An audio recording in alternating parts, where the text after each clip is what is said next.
السلام علیکم ورحمۃ اللہ. کیسے ہیں آپ لوگ؟ امید ہے آپ سب خیریت سے ہوں گے. ناظرین، جس ٹاپک پہ آج ہم آپ سے بات کرنے لگے ہیں وہ ایک ایسی حقیقت ہے جس حقیقت کا انکار دنیا کا کوئی بھی شخص نہیں کر سکتا، اور وہ ہے موت. کیا ہوتا ہے ایک شخص جو چلتا پھرتا ہنستا بولتا ایک دم سے تختہ ہو جاتا ہے.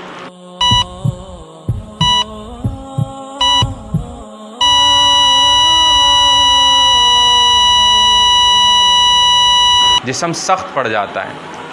اصل میں اس جسم سے نکل جاتا ہے اللہ کا حکم، اللہ کا امر، جسے روح کہتے ہیں.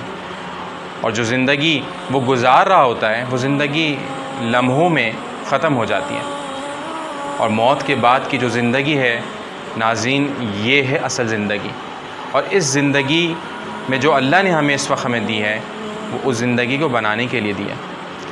ناظرین، موت ایک ایسا لمحہ ہے جو کچھ لوگوں کے لیے خوشگوار پیغام ہوتا ہے اور کچھ لوگوں کے لیے دردناک عذاب ہوتا ہے. یہ تو انسان پر منحصر ہے کہ وہ اپنی زندگی کیسے گزارتا ہے. اگر اس کی زندگی نیک اعمال اور اچھے کاموں میں گزرتی ہے تو موت سے اچھا پیغام اس شخص کے لیے کوئی نہیں ہوتا. اور جو شخص غفلت میں زندگی گزارتا ہے اس کے لیے موت سے زیادہ دردناک لمحہ وقت کوئی نہیں ہوتا. حدیث میں آتا ہے جس کا مفہوم ہے کہ سمجھدار عقل مند شخص وہ ہے جو موت سے پہلے موت کی تیاری کرے.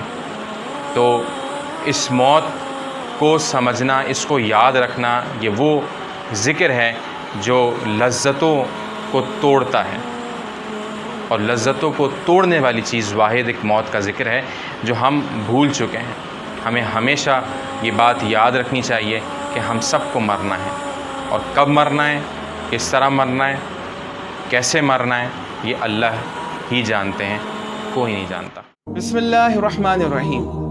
مخلوقات کا سب سے بڑا عیب یہی ہے کہ موت آنی ہے، مر ہی تو جانا ہے. اگر میں یہ کہوں کہ انسان کی اوقات مٹی، کردار مٹی، سبھی کچھ مٹی ہو جانا ہے.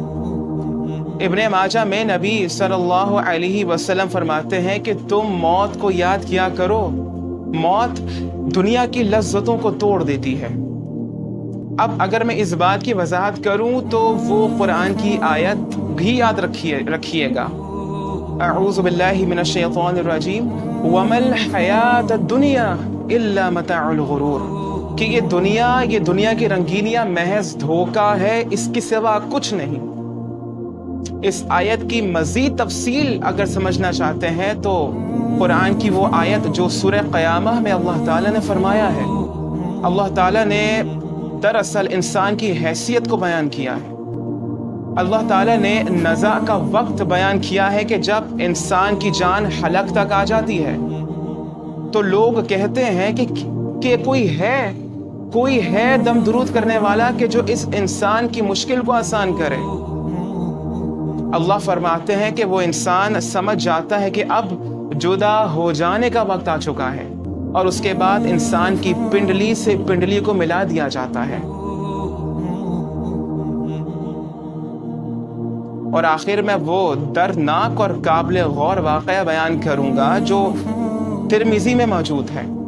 صحابہ کرام رضی اللہ عنہم فرماتے ہیں کہ سیدنا عثمان غنی رضی اللہ جب بھی قبرستان جاتے یا کسی کی قبر کے پاس جاتے تو زار و قطار روتے. ان سے پوچھا گیا کہ یا عثمان، کیا یہ قبر آپ کی کسی عزیز کی ہے؟ عثمان غنی رضی اللہ فرماتے ہیں کہ میں نے نبی صلی اللہ علیہ وسلم سے کئی بار سنا تھا کہ قبر قیامت کی منازل میں سے پہلی منزل ہے. جو اس قبر کو پار کر گیا اس کے لیے آئندہ آنے والی ہر منزل آسان ہو جائے گی. جو اس منزل میں یعنی قبر میں پھنس گیا اس کے لیے آئندہ آنے والی تمام مراحل سخت سے سخت ترین ہوتے چلے جائیں گے. یہاں پر میں ایڈیشنل بات کر دوں کہ سیدنا عثمان غنی عام شخصیت نہیں ہے. عشرہ مبشرہ میں عثمان غنی ہے. خلیفہ وقت امیر المؤمنین عثمان غنی ہے رضی اللہ. عثمان غنی وہ کہ جن کو کئی بار زندگی میں جنت کی بشارت دی گئی ہے.